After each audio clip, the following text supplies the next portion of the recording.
யோகாம்பால் சாம்பார் பொடி, இட்லி தோசை மிளகா பொடி, பருப்பு பொடி, பூண்டு போட்ட பருப்பு பொடி, இது எல்லாமே இப்போ தயாராக இருக்குது. உங்களுக்கு எல்லாருக்கும் இதோடைய கான்டாக்ட் டீட்டெயில்ஸ் டிஸ்கிரிப்ஷன் பாக்ஸ்லேயும் கீழேயும் கொடுத்துருக்கோம்.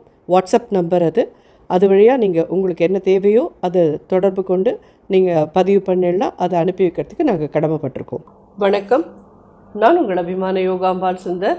மாலைபக்ஷ சீரியல் பார்த்துட்டு இருக்கோம் இல்லையா வரிசையாக. அதில் இன்றைக்கி முதல்ல நம்ம பார்க்க போகிறது பாற்காய் வச்சு வெந்தய குழம்பு.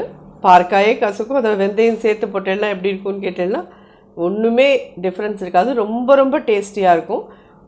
வெந்தய குழம்புக்கும் வத்த குழம்புக்கும் ஒரு சின்ன சின்ன வேரியேஷன்ஸ் தான், வேறு ஒன்றும் பெரிய இது இல்லை. ரொம்ப நல்லாயிருக்கும். அப்புறம் இஞ்சி ரசம் பண்ண போகிறோம். அதுக்கப்புறமா பரங்கிக்காயை வச்சு ஒரு தேங்காய் போட்ட கறி பண்ண போகிறோம். ராத்திரி பலகாரத்துக்கு என்ன பண்ண போகிறோம் அப்படின்னு சொல்லி கேட்டேன்னா இன்ட்ரெஸ்டிங்கான இது புளி அவல்.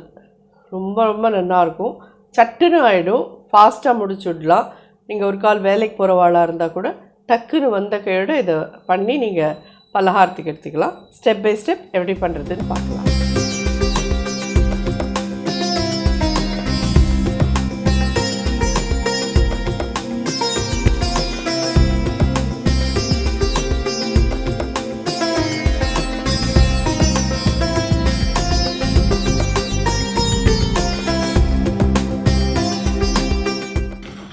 இது என்னன்னு கேட்டேன்னா ஒரு 1/4 கிலோ பாற்காயை இந்த மாதிரி கொஞ்சம் இதுவாக கட் பண்ணி போட்டு ஜஸ்ட்டு ஒரு சின்ன பிஞ்ச் உப்பு, ஒரு சின்ன பிஞ்ச் மஞ்சப்பொடி போட்டு கொஞ்சம் ஒரு மடை வேக விட்டு எடுத்து வச்சுருக்கேன்.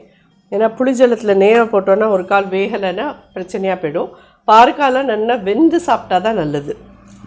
ரஷன் க்ரஷோட நல்லெண்ணெய் விடலாம். இன்னும் ஒரு 3 ஸ்பூன் விட்டுருப்பேன். ஒரு 1/2 டீஸ்பூன் கடுகு. வத்த குழம்பாக இருந்தால் ஒரு 1/4 ஸ்பூன் தான் வெந்தயம் போடுவோம். இது வெந்தய குழம்பு அப்படிங்கிறது ஒரு 1 டீஸ்பூன் வெந்தயம் போட்டுடலாம். 3 மிளகா வத்தல் போடுறேன். பெருங்காயமும் போடுறேன். இதில்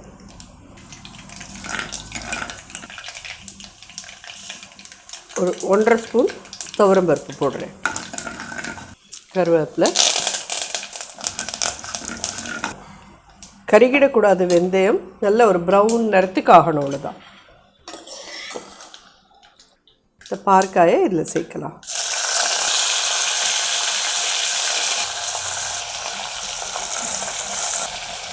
சாம்பார் பொடி ஒரு 2 ஸ்பூன் கிட்ட போடுறேன். இது யோகாம்பால் சாம்பார் பொடி.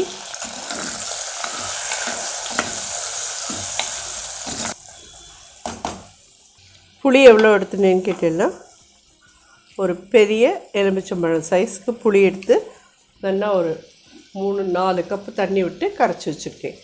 இது இதில் விடுறேன்.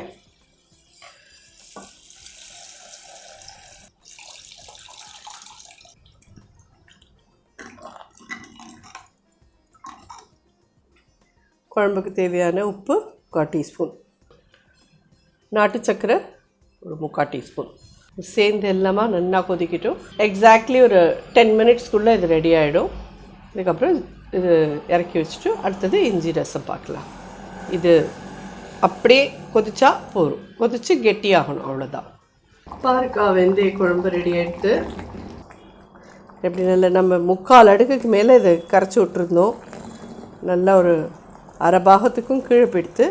பார்த்தாலே தெரியும் உங்களுக்கு திக்னிங்கும் எப்படி ஆயிருக்குன்னு. நல்லா சுட சுட சாதத்தோடு இதை போட்டு கலந்து சாப்பிட்டோன்னா அவ்வளோ அமிர்தமாக இருக்கும். கொஞ்சம் கூட கசப்பு தெரியாது. ஒரு மைல்டு கசப்பு நிச்சயமாக இருக்கும். பாற்காக்கே உண்டான ஒரு இது. ஆனால் அது சாதத்தோடு கலக்கிறதே அதுவும் போயிடும். ரொம்ப ரொம்ப நல்லாயிருக்கும். நிச்சயமாக எல்லோரும் ட்ரை பண்ணுங்க. இது ரெடி ஆகிடுது. இது ஆறத்துக்கு எவ்வளோ நாள் ஆகும் மம்மின்னு கேட்டேன்னா 15 நிமிஷம் இதை கொதிக்க விட்டேன்னா இந்த மாதிரி நல்லா திக்காய் ரெடி ஆகிடும். அடுப்பை அணைச்சிடுறேன். வாசனைங்க அப்படியே அபாரமாக இருக்குது. சாப்பிட அப்படிங்கிறது ரெடி ஆகிடுதுப்பா. ஸோ நம்ம இப்போது குழம்பு ரெடி ஆகிடுது. அடுத்தாப்பில் ரசம் பார்க்கலாம். ரசத்துக்கு இதோ புளி கரைச்சி வச்சுருக்கேன். ஒரு நெல்லிக்காய் சைஸ் புளியை கரைச்சி 2 கப் தண்ணியில் கரைச்சி எடுத்து வச்சுருக்கேன். இதோ ஜஸ்ட்டு ஒரு சின்ன பிஞ்ச் மஞ்சப்பொடி, ஒரு பெரிய தக்காளி 1 பொடியாக கட் பண்ணி போடுறேன். கருவேப்பிலை, ஸோ இது இஞ்சி ரசம் மெயினாக. ஸோ இஞ்சி வந்து நல்லா ஒரு 1 இன்ச் துண்டத்துக்கு 2 துண்டு எடுத்து தோல் சீவிட்டு இது மாதிரி பெரிய கேரட் கிரேட்டரில் கிரேட் பண்ணி வச்சுருக்கேன். அதை இப்படியே இதில் ஆட் பண்ணலாம். ரசத்துக்கு தேவையான உப்பு ஒரு 1/2 டீஸ்பூன் இல்லைன்னா 3/4 டீஸ்பூன் போட்டுக்கோங்க. ஒரு 1/2 டீஸ்பூன் நாட்டு சர்க்கரை. இது ஆப்ஷனல், வேண்டாங்கிறவா போட வேண்டாம். இது அப்படியே எடுத்து வச்சுக்கலாம். இதுக்கு ஒரு பவுட்ரு பண்ணணும், அது மட்டும் ரெடி பண்ணிக்கலாம். இந்த அளவு ரசத்துக்கு 1 ஸ்பூன் தனியா எடுத்துக்கிறேன், ஒரு 1/2 ஸ்பூன் கடலைப்பருப்பு, 1 ஸ்பூன் துவரம்பருப்பு. இஞ்சி காரம் வேறு இருக்கும், அதனால் பார்த்து போட்டுக்கோங்க. நான் வந்து ஒரு 1/4 ஸ்பூன் மிளகு போடுறேன். ஜஸ்ட்டு சின்னதாக 3 வரமிளகா போடுறேன். இது ஃப்ரெஷ்ஷாக பொடி பண்ணி போட்டு இந்த ரசத்தை வச்சேன்னா இதோட ரசமே ரொம்ப அபாரமாக இருக்கும். ரொம்ப டேஸ்டியாக ரொம்ப ரொம்ப நல்லாயிருக்கும். நீங்கள் ரசம் சாதமாக சாப்பிட்லன்னா கூட ரசத்தை குடிச்சேன்னா அவ்வளோ நல்லாயிருக்கும். இது நீங்கள் பெரிய விருந்தெல்லாம் போய்ட்டு வந்திருக்கேன், நார்மல் இந்த மாதிரி ஒரு ரசம் சாப்பிட்லான்னா இந்த மாதிரி இஞ்சி ரசம் சாப்பிட்லாம். ஸோ இது வறுபட்டிருக்கு. உங்களுக்கு இந்த பருப்பெல்லாம் கலர் மாதிரி இருக்க தெரியும். இதில் இப்போது ஒரு 3/4 டீஸ்பூன் ஜீரகம். ட்ரையாக தான் ரோஸ்ட் பண்ணுறேன், அப்படியே ட்ரையாக பொடி பண்ணிடலாம். ரசத்துக்கு தேவையான பெருங்காயம் இதில் போட்டுறேன். இது நல்லா ஒரு 5 to 7 மினிட்ஸ் கொதிக்கட்டும். அதுக்குள்ளே இதை பவுட்ரு பண்ணி வந்துடுறேன். இது போட்டுட்டு 2 கொதி வாங்கிட்டு அப்புறம் தண்ணி விட்டு விளாவினோன்னா ரசம் ரெடி. இதுக்கு பருப்பு ஜல்லெல்லாம் விடணும்னு அவசியம் இல்லை. ஏன்னா துவரம் பருப்பு கடலைப்பருப்பு எல்லாம் வச்சு பவுட்ரு பண்ணி தான் இதில் விடுறோம். ரொம்ப ஈஸி, குவிக்காகிடும். மாலைப்பக்ஷ நாளில் கொஞ்சம் டிஃப்ரெண்ட்டாக சாப்பிட்டா தான் எல்லாேருக்கும் கொஞ்சம் சாப்பிட்றதுக்கு தான் இருக்கும். ஒரே ரொட்டீனாக இருக்க வேண்டாமே, ஒரு சேஞ்சுக்கு எல்லாத்தையும் மாற்றி கொடுத்துட்டுருக்கேன். உங்களுக்கு எது பிடிக்குமோ உங்கள் சௌகரியம் போல் நீங்கள் பார்த்து பண்ணிக்கோங்க. இது கொதிக்கட்டும், பார்க்கலாம். ஸோ ரசம் பார்த்தேன்னா ஒரு 8 நிமிஷமாக நல்லா கொதிச்சுட்டு இதையும் நம்ம நல்லா ஃபைனாக பவுட்ரு பண்ணிட்டோம். இதை இன்னொரு நாளைக்கு கூட நீங்கள் ரசம் பிடிக்க வச்சுக்கலாம். இது நான் இதில் வந்து அட்லி 2 ஸ்பூன் போட்டிருக்கேன், அவ்வளோதான்.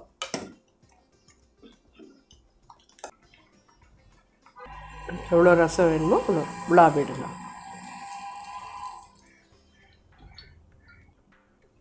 ரசத்துக்கு கொத்தமல்லி. ஸோ இது மாதிரி நுரைச்சி வந்ததுன்னா போதும், ரொம்ப கொதிச்சிடக்கூடாது ரசம். எப்பயுமே அடுப்பு அரைச்சிட்றேன், இறக்கி வச்சுக்கலாம். மூடி வச்சுருங்க. ரசம்லாம் எப்பயுமே மூடி நேரில் தான் வாசனை போகாமல் இருக்கும்.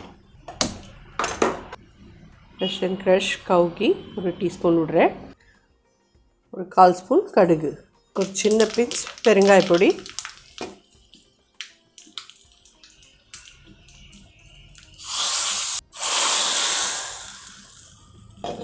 சோறான ரசம், இஞ்சி ரசம் ரெடி ஆகிடுது. ரொம்ப அருமையாக இருக்கும், நிச்சயமாக சொல்கிறேன். கண்டிப்பாக எல்லோரும் ட்ரை பண்ணி பார்த்துட்டு எப்படி இருந்தது சொல்லுங்கள். அடுத்த ஐட்டம் பார்க்கலாம். ஸோ இப்போ பரங்கிக்காய் பொரியல் பண்ணிடலாம். தேங்காய் எண்ணெய் விடுறதுக்கு ஒரு 2 ஸ்பூன் தேங்காய் எண்ணெய் விட்டுக்கோங்க. 1/2 ஸ்பூன் கடுகு போடுறேன். உளுத்தம்பருப்பு 1 ஸ்பூன் 1.25 ஸ்பூன் கிட்ட போடுறேன். 4-5 மிளகா வத்தல், கருவேப்பிலை, பரங்கிக்காயை இந்த மாதிரி துண்டமாக நறுக்கி வச்சுட்டு 1/2 டீஸ்பூன் காய்க்கு தேவையான உப்பு. பரங்கிக்காயெலாம் ரொம்ப உப்பு தாங்காது, பார்த்து போட்டுக்கோங்க. இது எவ்வளோன்னு கேட்டேன்னா ஒரு 1/2 கிலோ பரங்கிக்காய். இது இதில்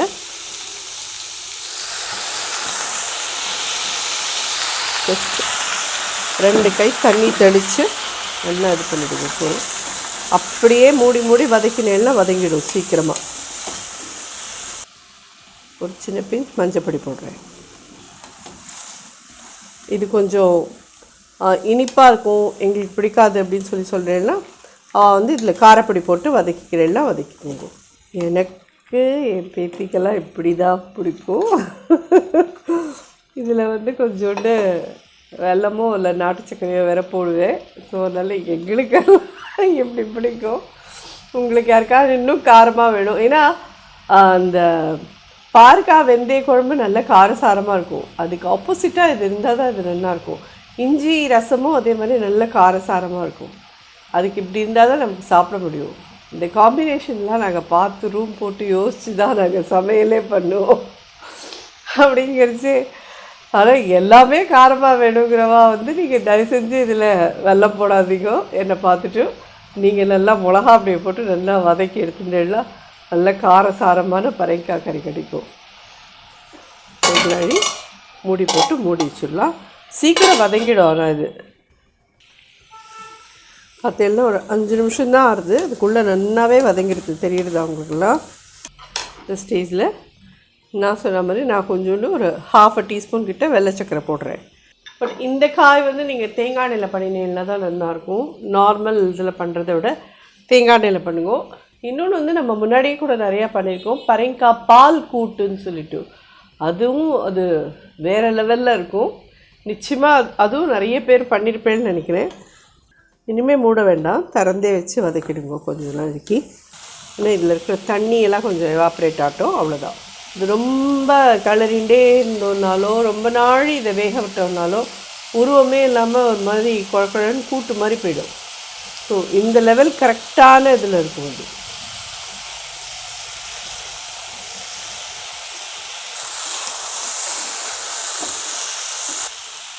பரங்கிக்காய் கறி ரெடி ஆகிடுச்சு. அடுப்பை அனுப்பிச்சுடுறேன். ஓகே, வழக்கம் போல் சொதப்பல் நடந்துட்டு டாப் ஆங்கிள் கேமராவில் நான் உங்களுக்கு எடுக்கலை. ஸோ அது எந்த லெவலில் வெந்திருக்குங்கிறது நான் காமிச்சுடுறேன் உங்களுக்கு. ஏன்னா ரொம்ப நாள் இதை வதக்கவும் வேண்டாம். பார்த்தெல்லாம் தெரியும், அப்படியே எஃபர்ட்லெஸ்ஸாக அது கட் ஆகும். ரொம்ப தண்ணியும் இல்லாமல். ஏன்னா இது ரொம்ப வதக்கிட்டே இருந்தோன்னா உருவமே இல்லாமல் குழக்குழன்னு ஆகிடும். அதனால் ஹார்ட்லி இதை நீங்கள் பண்ண வேண்டியது ஒரு 5-7 நிமிஷத்துக்குள்ளே இந்த காய் ரெடி ஆகிடும். அந்த வழக்கம் போல் சொதப்பல் எப்பப்பா நடக்கும். டாப் ஆங்கிளில் நான் உங்களுக்கு க்ளோஸில் காமிக்கிறதுக்கு மறந்து போயிட்டேன். இப்போ காமிச்சிட்டேன். ஸோ காய் ரெடி ஆகிடுது. அடுத்தாப்பில் இருக்கிறது நம்ம பார்க்கலாம். ஸோ இப்போ எல்லாமே பார்த்தாச்சு. நம்ம புளி அவல் எப்படி பண்ணுறதுன்னு சொல்லி பார்க்கலாம். இப்போ ஸோ அவலை இப்போ ரெடி பண்ணலாம். நல்லா ஒரு 2 தடவை வாஷ் பண்ணிவிட்டு அதுக்கப்புறம் அப்படியே சோக் பண்ணி வச்சுருந்தோம்னாலே ரெடி ஆகிடும். இது என்ன அவல் கேட்டீங்கன்னா மீடியம் அவல் இருக்கு இல்லையா, அதான்.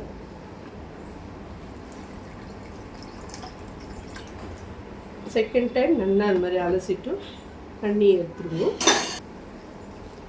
ஜஸ்ட் இது அப்படியே வச்சுருவோம்.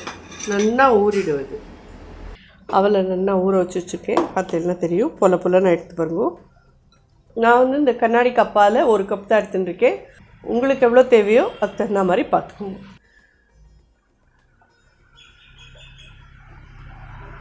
ஒரு 2 ஸ்பூன் நல்லெண்ணெய் விட்டுருக்கேன், ஃப்ரெஷ் அண்ட் ஃப்ரெஷ்ஷோடு.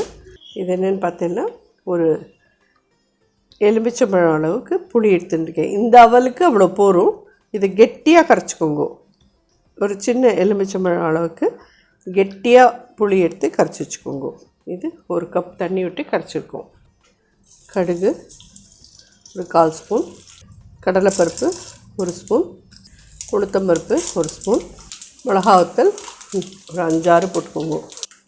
பெருங்காயப்பொடி ஒரு 1/4 ஸ்பூன். அடுப்பை சின்னதாக வச்சுன்னு பண்ணுவோம். மஞ்சப்பொடி ஒரு 1/4 ஸ்பூன், காரப்பொடி ஒரு 1/4 ஸ்பூன், கருவேப்பிலை.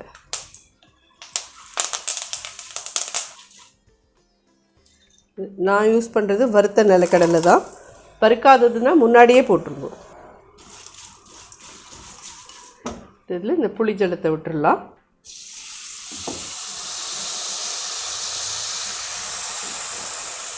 இந்த புளி அவலுக்கு தேவையான உப்பு போட்டுடலாம். ஒரு 1/2 டீஸ்பூன் கிட்ட போட்டிருக்கேன். இது நல்லா கொதிக்கட்டும். கொதித்து கெட்டியாகட்டும். ஹார்ட்லி இதுக்கு ஒரு 5 நிமிஷம் போகும். அதுக்கப்புறமா நம்ம இந்த அவலை போட்டு கலந்தோன்னா ரெடி ஆகிடும். இது கெட்டியாகட்டும், பார்க்கலாம். நம்ம இது நல்லா கெட்டியாகிடுது. இதுவே கொஞ்சம் ஜாஸ்தியாக இருக்கும். ஒரு 2 ஸ்பூன் எடுத்து வச்சுக்கிறேன்.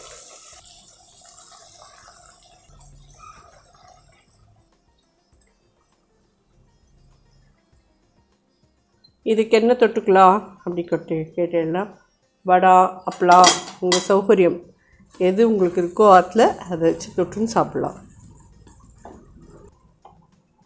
அடுப்பை அரைச்சிட்டு இது இனிஷியலி பார்த்தா இப்படி கொஞ்சம் மூட்டை கட்டின்னு இருக்கிற மாதிரி இருக்கும். நழியாக அது அப்படியே நல்லா உதிர்ந்துடும். ஒரு 1/2 hour விட்டேல்னாலே போதும். 1/2 hourலேயே அது அப்படி உதிர்ந்துடும். ஆனால் இது நம்ம பண்ணிவிட்டு ஒரு 15-20 நிமிஷம் கழிச்சு சாப்பிடுங்க. அப்போ தான் அது நல்லாயிருக்கும். நல்லா அந்த புளியோட இதெல்லாம் கலந்துட்டு நல்லா ஜோராக இருக்கும். இதோடு கூட வடாமோ அப்பளாமோ பொரிச்சு வச்சுன்னு சாப்பிட்டேன்னா ரொம்ப சூப்பராக இருக்கும். கண்டிப்பாக ட்ரை பண்ணுங்க எல்லோரும். இந்த மாலை பட்சத்துக்கான இன்னியோட இது நீங்கள் எல்லோரும் பார்த்துருப்பேன். பார்க்காய் வெந்தய குழம்பு, இஞ்சி ரசம், பரங்கிக்காய் கறி அண்ட் ராத்திரிக்கான பலகாரத்துக்கு புளி அவல் எல்லாருக்கும் உபயோகமாக இருக்குன்னு நினைக்கிறேன். கண்டிப்பாக ட்ரை பண்ணி பார்த்துட்டு எப்படின்னு ஃபீட்பேக் சொல்லுங்கள். நன்றி, வணக்கம்.